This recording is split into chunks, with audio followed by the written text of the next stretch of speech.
Asalaamaaleykum la famille, tey on va parler de la plateforme bi nga xamante ni nii mooy Binance. mu nekk première plateforme bi nga xamante ni nii moo gën a rëy ci wàllum crypto-monnaie nga xam ne mën nga faa jënd say crypto-monnaie wala nga jaay fa say crypto-monnaie wala aussi nga denc fa say crypto-monnaie. donc tey loolu la ñuy waxtaanee, wan leen aussi ni ngay ubbee compte Binance en toute sécurité, mën faa denc say crypto-monnaie wala nga jënd fa say crypto-monnaie wala nga jaay fa say crypto-monnaie aussi. donc série la boo xamante ni ay vidéo yu bari ñoo ko sekk. plateforme Binance dafa nekk plateforme boo xamante ne nii dafa rëy, donc benn vidéo donc mu tënk lépp. tey dañuy waxtaan si li nga xamante ne nii mooy li ñuy ubbee compte nga xamante ni mën nga faa denc say crypto-monnaie en toute sécurité.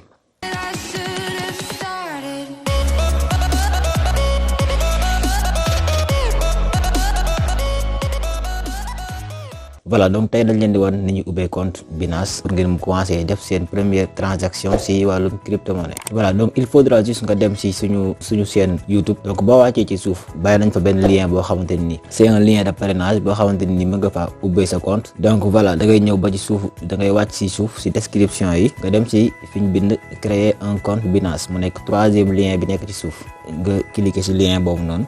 voilà, donc mu chargé ba pare bu ñëwee dalay wax, dalay andil say référence maanaam fi nga nekk. bu nekkee yaa ngi Sénégal nga def continuer, bu nekkee yaa ngi beneen dëkk aussi nga changé référence bi dugal dëkk boobu noonu daal def continuer. pour ubbi compte bi da ngay am deux possibilités, da ngay am possibilité ubbee ak sa numéro de téléphone, am aussi possibilité ubbee ak sa adresse email. donc man ce que je vous conseille mooy ngeen ubbee ak seen adresse email parce que c'est plus sécurisé. bien vrai que ne sax numéro de téléphone bi aussi c'est sécurisé, mais li gën a dal xel mooy nga ubbee ak sa adresse email.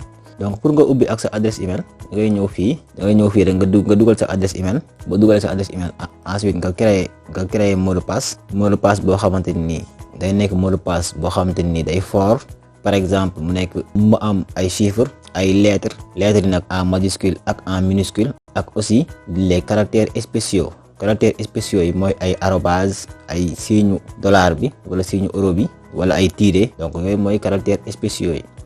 léegi nag boo dugalee sa mot de passe ba pare ngay ñëw ci suuf, ça dépend ci yow. bu nekkee bëgg nga di jot ay notification par email, parfois waa Binance di la envoyer ay message par email di la wax fu plateforme bi toll, ay information ak yooyu, mën nga cliquer, mën nga def fi j'accepte de recevoir des mises à jour par email de Binance. sinon da ngay ñëw ci suuf yi nga vérifier ba xam fi ñu bind j'ai lu et j'accepte les conditions d'utilisateur de Binance boobu coché nañ ko. bu nekkee coché wuñ ko da nga koy coché rek. ensuite nga ñëw fi ñu ci suuf fi ñu bind créer un compte. donc boo cliquer directement fi ñu bind créer un compte, voilà, léegi day vérifier. bu vérifier ba pare après dalay wax lii nii ci kaw nga classé ko par ordre, parce que bii boo xoolee par ordre. léegi par ordre bi mooy bii moo njëkk a ñëw, ensuite bii moo ci topp.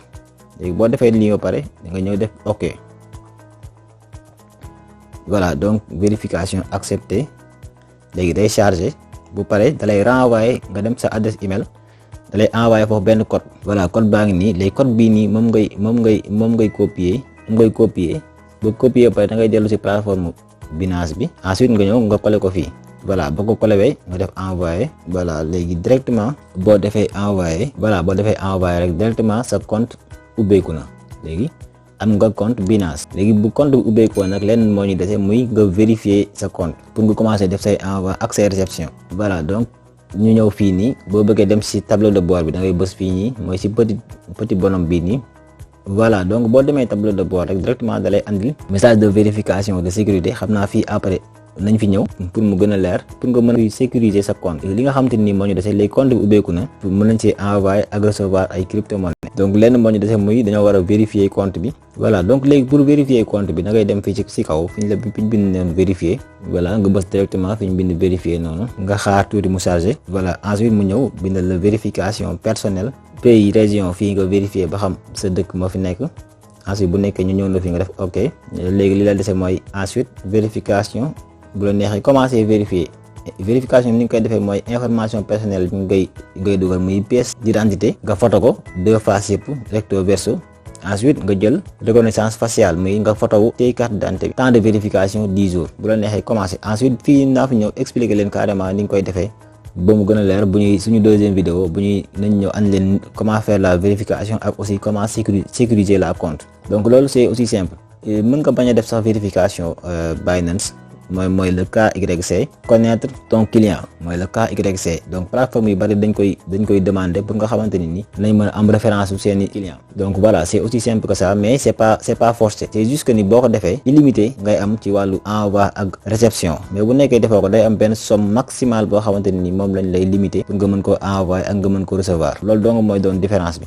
kon donc ba leen fàtte aussi télécharger suñu ebook bi nga xamante ne nii dañ ko bind carrément pour ñi nga xamante ne nii c'est des débutants sur le monde des crypto-monnaies, ñi nga xam ne peut-être comprendre luñ ci lu bari, information yi moom léegi daa xaw a bari. donc il va falloir ngeen xam li ngeen di teg seen tànk pour mën a comprendre nan lay doxee. donc lien bi nañ leen ko defaral, lien bi nga xamante ne nii moom ngeen di télécharger ebook bi nañ leen ko defaral ci suufu vidéo bi dans les descriptions.